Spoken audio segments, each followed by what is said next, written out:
Dengan basmalah kami siap melayani Anda.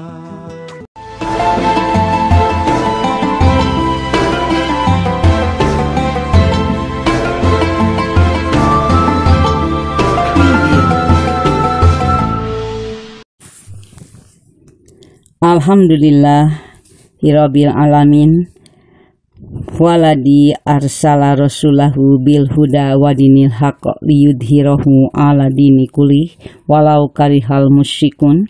Asyhadu alla ilaha illallah wahdahu la syarikalah wa asyhadu anna Muhammadan abduhu wa rasuluh.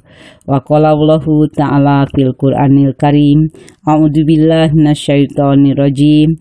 Laqad kana lakum fi rasulillahi uswatun hasanatul liman kana yarjullaha wal yaumal akhir wa dzakarallaha katsira. Amma ba'd.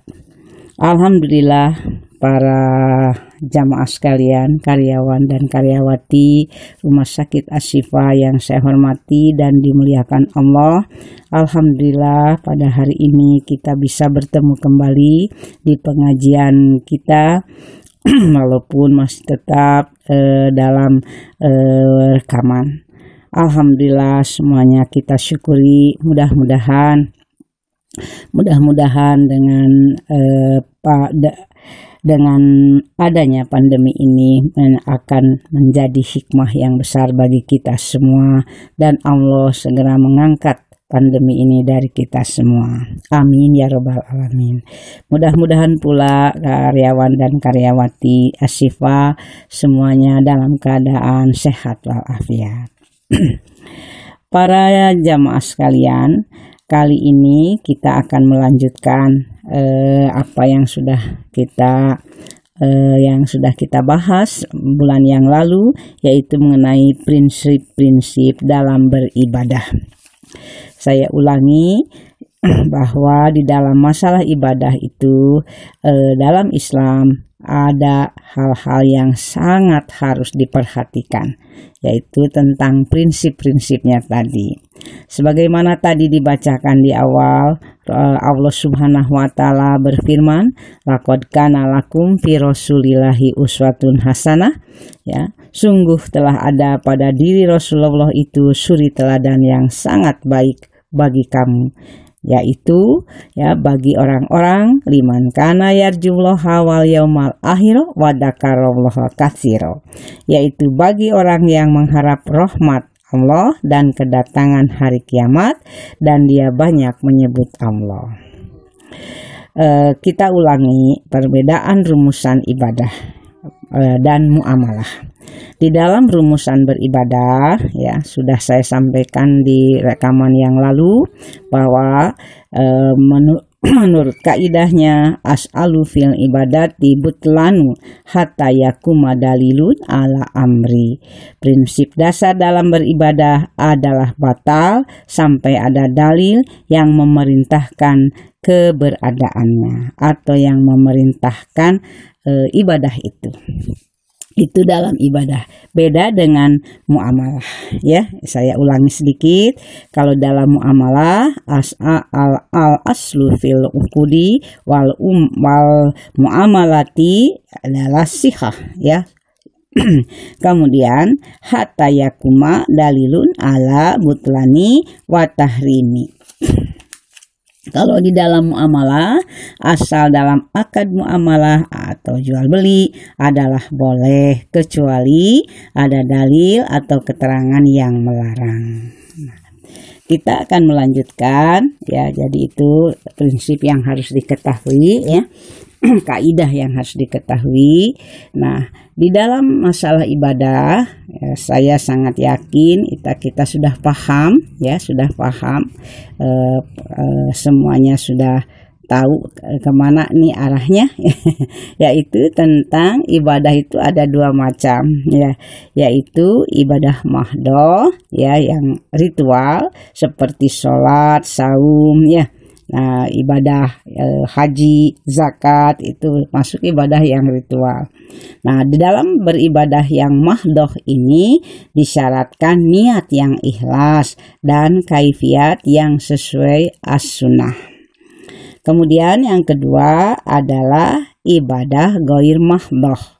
Di antaranya ya ibadah mahdoh itu ibadah sosial. Ya, seperti makan, minum, atau berpakaian.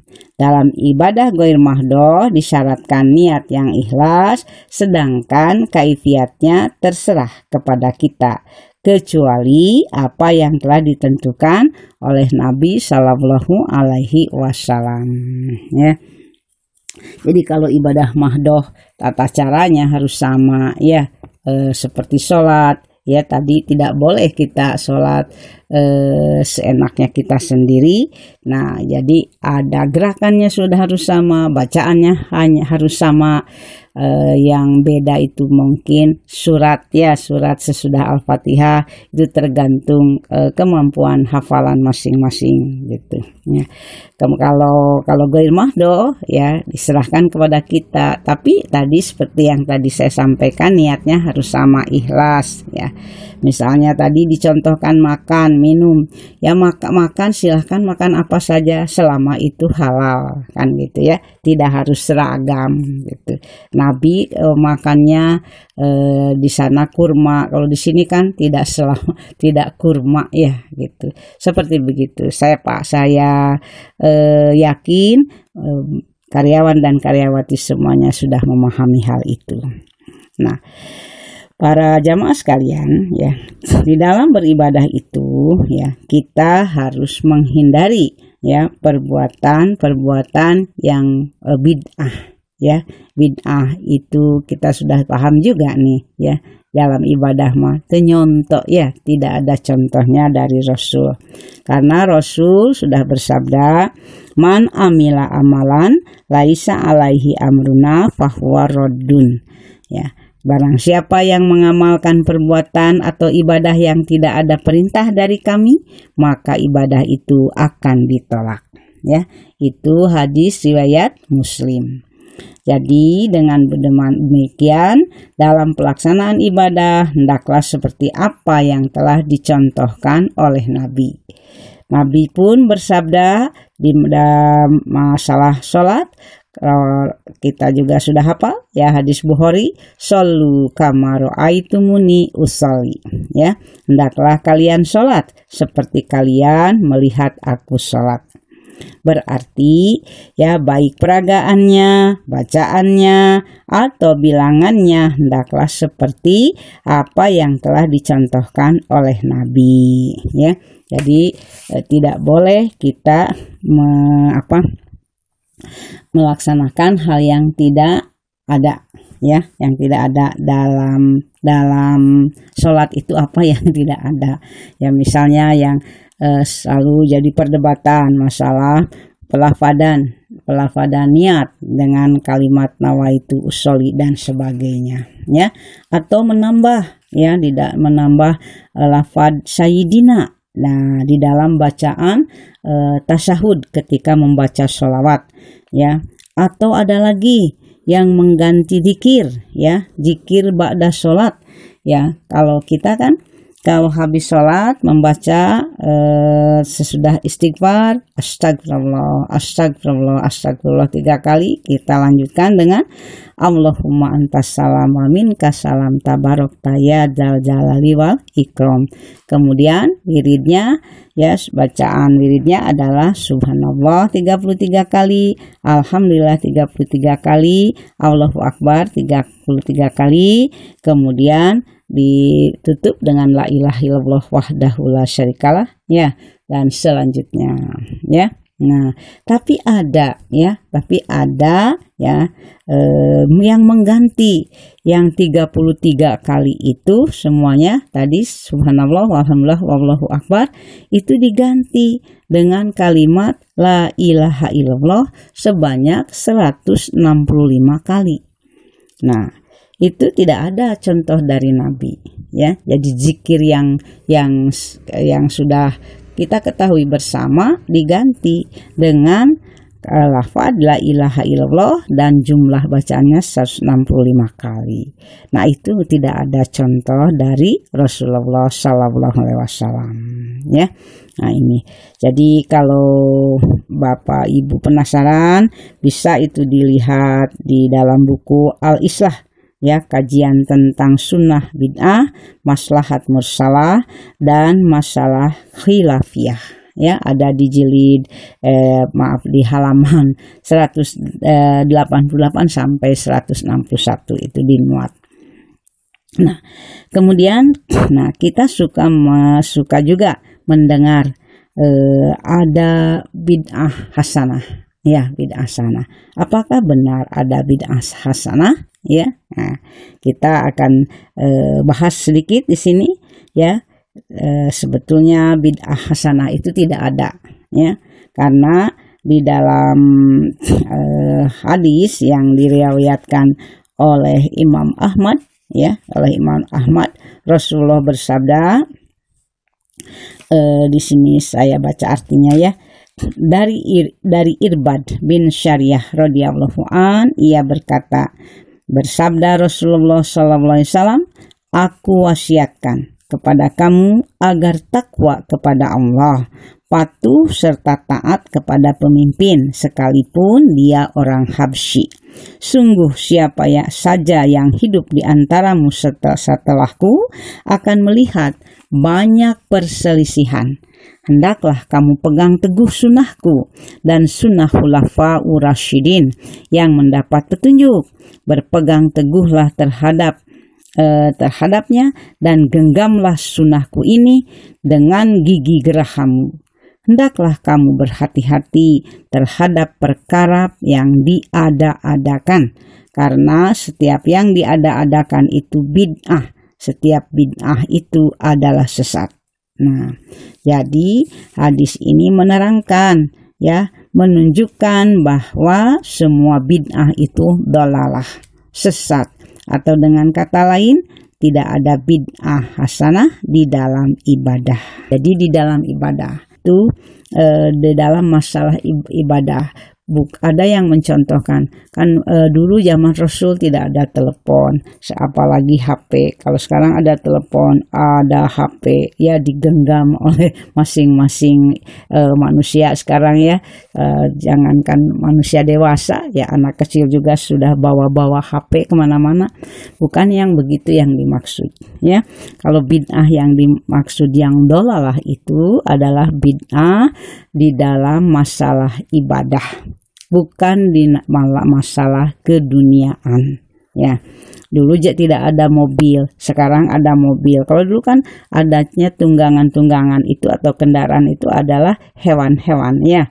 Ada unta, ada kuda. Kalau sekarang tidak ada. Jadi bukan ke sana arahnya, ya. Kalau masalah dunia dipersilahkan seluas-luasnya, ya. Kalau sesuai dengan perkembangan zamannya.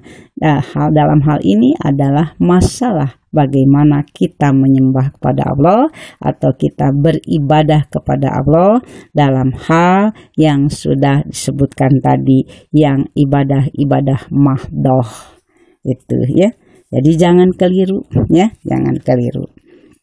Nah, ada lagi yang saya harus sampaikan, yaitu tentang perbedaan antara bid'ah dan maslahat mursalah. Ya, jadi ada bid'ah, ada disebut maslahah mursalah. Perbuatan yang ditinggalkan Rasulullah SAW itu ada dua macam. Ada yang jadi bid'ah, ada yang menjadi maslahat mursalah, ya. Perbedaan keduanya adalah kalau anal bid'ata matarokahu rasulu ma'a wujudi da'iyatihi wasabibihi wa adamul mani'i min fi'lihi. Bid'ah adalah apa-apa yang ditinggalkan oleh Rasul, padahal ada motif serta perangsang untuk mengerjakannya dan tidak terdapat kendala untuk mengamalkannya. Sedangkan masalah mursalat adalah apa yang ditinggalkan Rasul karena tidak ada motivasi, pendorong, dan perangsang untuk mengamalkannya. Sementara ada atau terdapat faktor kendala untuk mengerjakannya. Contohnya upaya membukukan Al-Qur'an. Qala Malikun inna ma tarakahu Nabiyyu sallallahu alaihi wasallam wa ashabuhu ma'a wujudi sabibihi wa da'iyatihi fatarkuhum iyahu ijma'un ala annahu ghairu masyru'in wala jairin bidin. Telah berkata Imam Malik, sesungguhnya apa yang ditinggalkan oleh Nabi sallallahu alaihi wasallam dan para sahabatnya padahal ada sebab dan perangsangnya, maka meninggalkannya mereka atas perbuatan itu adalah merupakan bukti bahwa perbuatan tersebut tidak disyariatkan dan tidak diperbolehkan dalam agama. Maksudnya keterangannya begini, tidak semua perbuatan yang di zaman Nabi tidak dikerjakan, kemudian saat sekarang ini dikerjakan, otomatis menjadi bid'ah. Tidak begitu, Akan tetapi ada yang menjadi perbuatan masolahah mursalat. Artinya masolahah mursalah itu artinya boleh dikerjakan. Di antaranya perbedaan keduanya terletak pada kalau bid'ah terdapat perangsang dan tidak terdapat kendala. Sedang masolahat mursalah tidak terdapat pendorong dan perangsang motivasi, tetapi ada kendala atau hambatan. Contoh sodako kematian. Saya terangkan sedikit. Sodako kematian ini tidak pernah dikerjakan di masa dan oleh Nabi atau para sahabat. Padahal perangsang untuk mengerjakannya ada, yaitu mereka juga sayang, penuh kasih sayang terhadap ibu, bapak, saudara, siapapun yang sudah meninggal dunia. Sementara hambatan untuk mengerjakan yang begitu tidak ada. Yakni mereka punya kesempatan dan mempunyai kemampuan mengamalkannya. Dilihat dari kemampuan, harta mereka ada dan lain sebagainya, bisa aja. Nah, jika perbuatan tersebut sekarang dilakukan, maka nyata-nyata termasuk perbuatan bid'ah. Karena tidak ada contohnya dari Rasulullah Shallallahu Alaihi Wasallam. Walaupun tadi sekali lagi peluangnya ada, gitu, tidak terdapat hambatan, gitu, Kita lanjutkan tentang masolahah mursalah. Adapun masolahah mursalah, ini nih, seperti upaya mentadwinkan atau mengumpulkan, mengkodifikasikan, membukukan Al-Qur'an di zaman dan oleh Nabi tidak dilakukan. Jadi di zaman Nabi nggak ada, oleh Nabi juga tidak dikerjakan karena tidak ada atau belum ada motivasi untuk melakukannya ke arah itu. Yakni Nabi masih ada dan para sahabat yang hafal Quran masih banyak. Di samping terdapat hambatan untuk mengerjakannya, bahwa wahyu masih berangsur turun. Di zaman Abu Bakar Siddiq radhiyallahu an timbul dan berkembang gagasan yang bermula terlontar dari Umar bin Al-Khattab. Jadi zaman Nabi mah nggak ada pengkodifasian Quran. Quran itu kan tidak terkumpul seperti sekarang pada satu mushaf.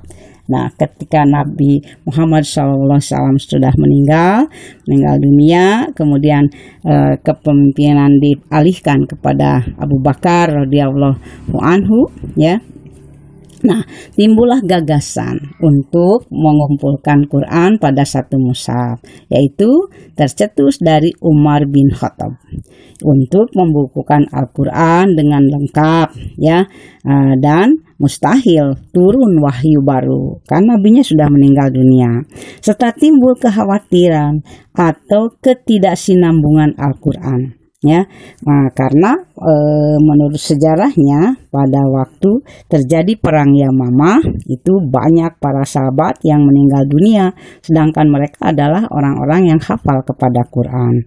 Jadi ada timbul kekhawatiran dari Umar bin Khattab. Ya, dari Umar bin Khattab, bagaimana generasi selanjutnya nanti di dalam membaca Quran atau mengamalkan isi Al-Quran itu sendiri. Ya, maka dibukukanlah Al-Quran itu di zaman Abu Bakar atas perintahnya, atas kesepakatan para sahabat juga, ya. Nah, perbuatan semacam yang seperti ini, perbuatan semacam ini tidak dapat dan tidak boleh dikategorikan kepada perbuatan bid'ah, melainkan tergolong kepada maslahat mursalah, ya. Demikian juga semisal surat-surat berharga, surat nikah, akte dan sejenisnya itu adalah termasuk maslahat mursalah, ya. Jadi perbedaannya jelas. Kalau kalau Quran, alhamdulillah sekarang sudah dibukukan. Coba kalau tidak ada mengusahakan dari dulu keinginan untuk membuka Quran menjadi satu mushaf, tentu saja kita menjadi kesulitan sekarang. Tapi alhamdulillah, ya. Nah gitu. Nah adapun ada sekarang kita ada, kalau ada transaksi ditulis, ya, kemudian ada surat-surat berharga itu disimpan, ya, disimpan pada tempat yang terjaga itu, ya. Ada kita bahkan punya surat nikah, punya akte kelahiran, itu semuanya termasuk maslahah mursalah. Sanes bid'ah nu kitu mah kenging mangga. Ya gitu, ya. Kita lanjut. Nah, mungkin kalau kita bertemu ya lebih enak lagi menerangkannya, ya. Nah, selanjutnya tentang ibadah ini, ya. Ibadah ini harus ada ruh, ya. Ada ruh dan pengaruhnya dalam kehidupan sosial. Ya, di dalam tafsir Al-Manar dijelaskan sebagai berikut. Untuk setiap ibadah, dari ibadah apapun yang benar yang diperintahkan agama, hendaklah ada pengaruhnya untuk tegaknya akhlak yang mulia dan kesucian jiwa pelakunya. Maka jika terdapat bentuk ibadah sepi dari jiwa ini, maka itu belum dinilai ibadah yang sempurna, sebagaimana rupa wajah manusia dan patungnya, ya, tidak bisa disebut manusia, ya. Jadi kalau wajah manusia mah aya ruhna, hidup, ya, tapi kalau patung walaupun sama, ya, wajahnya sama, dibentuk sedemikian rupa dari bahan yang menyerupai, tapi dia tetap akan disebut patung, ya, patungnya, karena tidak ada ruhnya. Itu menurut tafsir Al-Manar, ya. Kita akan lanjutkan. Nah, apakah ibadah itu memberatkan bagi kita? Ya, ya. Nah, kalau kita melihat firman-firman Allah, ya, Allah berfirman, ya, la yukallifullahu nafsan illa wus'aha, ya, sudah pada hafal. Allah itu tidak membebani seseorang melainkan sesuai dengan kemampuannya atau kesanggupannya. Di dalam surat Al-Baqarah, ya, Ibu dan Bapak sudah hafal. Nah, jadi kalau melihat ayat tadi, kita mengambil contoh orang miskin tidak berdosa dengan sebab tidak bisa melaksanakan ibadah haji, karena ibadah haji itu wajib bagi orang yang mampu melaksanakannya, ya, melaksanakan perjalanannya. Itu kan bukan hanya fisik saja, ya, tetapi memerlukan finansial, ya, ongkos di perjalanannya, kemudian keamanan dan kendaraannya, atau kalau sekarang kalau kita sekarang pakai pesawat, ya, kalau pakai pesawat itu kan memerlukan kemampuan, ya, kemampuan finansial, bukan hanya ilmunya, ya, bukan hanya ilmunya. Nah itu, jadi di situ Allah sangat meringankan, karena sekali lagi la yukallifullahu nafsan illa wus'aha. Jadi ibadah itu tidak berat dan tidak memberatkan. Kemudian Nabi bersabda, ya, Nabi bersabda kalau tentang ibadah itu, tentang sholat misalnya, ya, sholat, ya,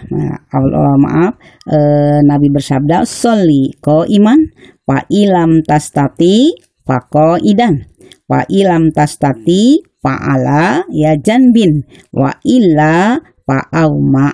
Itu hadis Rahul Bukhari. Sholatlah kamu sambil berdiri, dan jika tidak mampu maka sholatlah sambil duduk, dan jika tidak mampu sholatlah sambil berbaring, dan jika tidak mampu maka sholatlah dengan isyarat.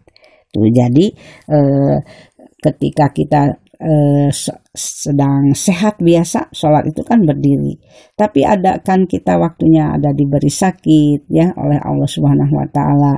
Nah, Allah pun memberikan klausul-klausulnya, memberikan solusinya bagaimana, ya, sehingga kalau tidak mampu berdiri, ya duduk. Tidak bisa duduk sambil ngagoler, ya, sambil berbaring. Nah, berbaring pun terserah kemampuan kita.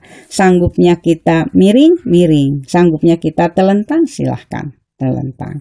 Itulah sekali lagi ibadah itu tidak memberatkan, gitu, ya.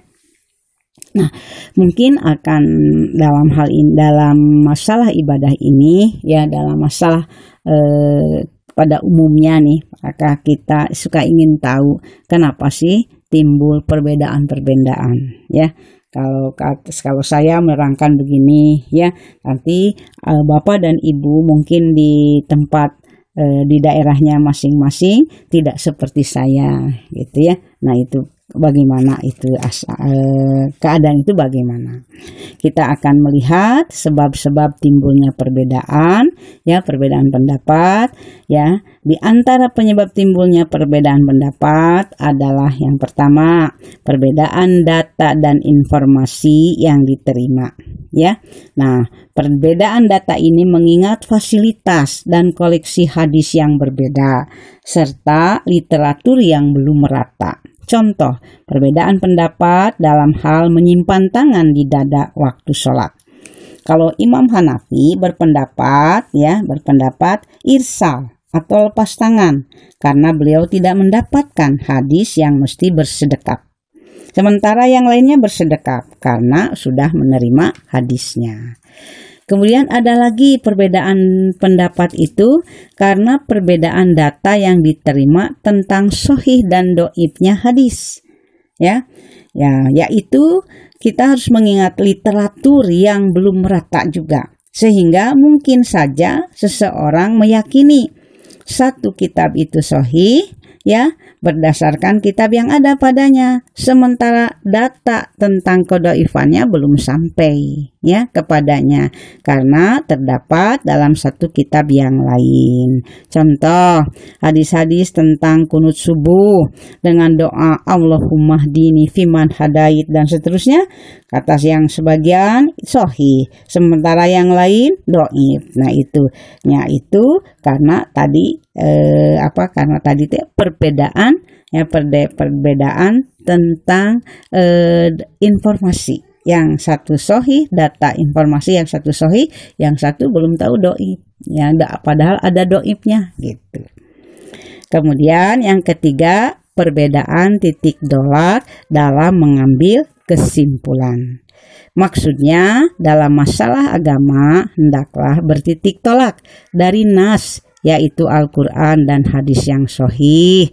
Jangan bertitik tolak dari mazhab, dari tempat, organisasi, akal, perasaan atau tradisi. Perbedaan titik tolak dalam hal ini tentu saja akan mengakibatkan perbedaan pendapat.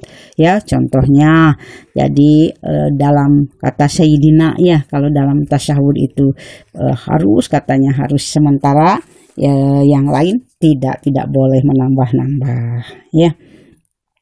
Kemudian yang keempat, perbedaan pemahaman dalam mengambil kesimpulan dari nas yang telah disepakati kesahihannya.